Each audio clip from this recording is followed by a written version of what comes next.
Hi everyone, welcome back to my channel. ఈరోజు నేను మీకు రోటి పచ్చడి, బీరకాయతో రోటి పచ్చడి ఎలా చేయాలో చూపిస్తాను ఫ్రెండ్స్. దానికి కావాల్సిన పదార్థాలు చూడండి.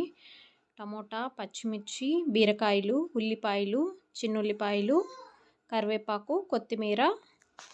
ఇవి బాగా ఆయిల్లో వేసుకొని ఇట్లా కట్ చేసుకుని టమోటాలు, బీరకాయలు కూడా ఇలా కట్ చేసుకోవాలి ఫ్రెండ్స్. చూడండి, సేమ్ పచ్చిమిర్చి, టమోటా, బీరకాయలు, దానిలో కొంచెం చింతపండు, కొత్తిమీర వేసి బాగా మగ్గించుకోవాలి ఫ్రెండ్స్. ఇది బాగా మగ్గాలి. అగో నేను వేస్తున్నాను చూడండి. అట్లా వేసి బాగా మగ్గిన తర్వాత మీడియం ఫ్లేమ్లో పెట్టుకొని మూత పెట్టేసి పచ్చిమిర్చి బాగా మగ్గనివ్వాలి. మగ్గుతున్నాయి చూడండి ఫ్రెండ్స్ ఇప్పుడు.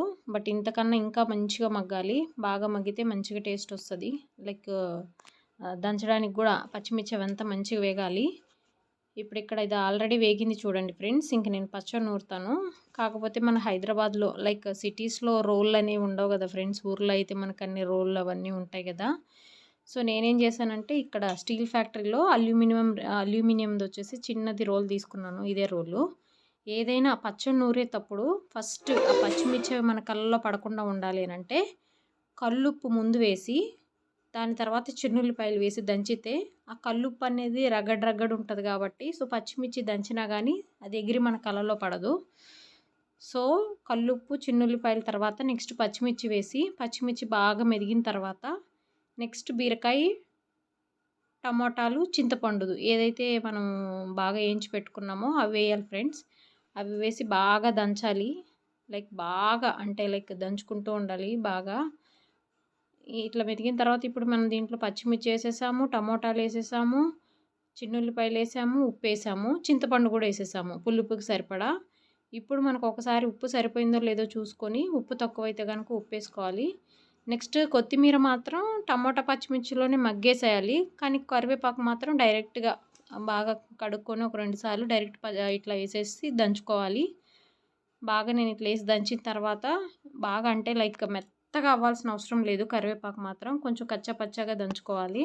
కచ్చపచ్చగా దంచుకున్న తర్వాత నెక్స్ట్ ఉల్లిపాయలు నేను ఒక హాఫ్ ఉల్లిపాయ కట్ చేసి పెట్టుకున్నాను ఫ్రెండ్స్. హాఫ్ ఉల్లిపాయ వేసాను, అది కూడా దాంట్లో వేసి అది కూడా దంచాను. ఉల్లిపాయలు కూడా బాగా అట్లా కచ్చపచ్చగా అయితే చాలు, కంప్లీట్ మెత్తగా అవ్వాల్సిన అవసరం ఏం లేదు.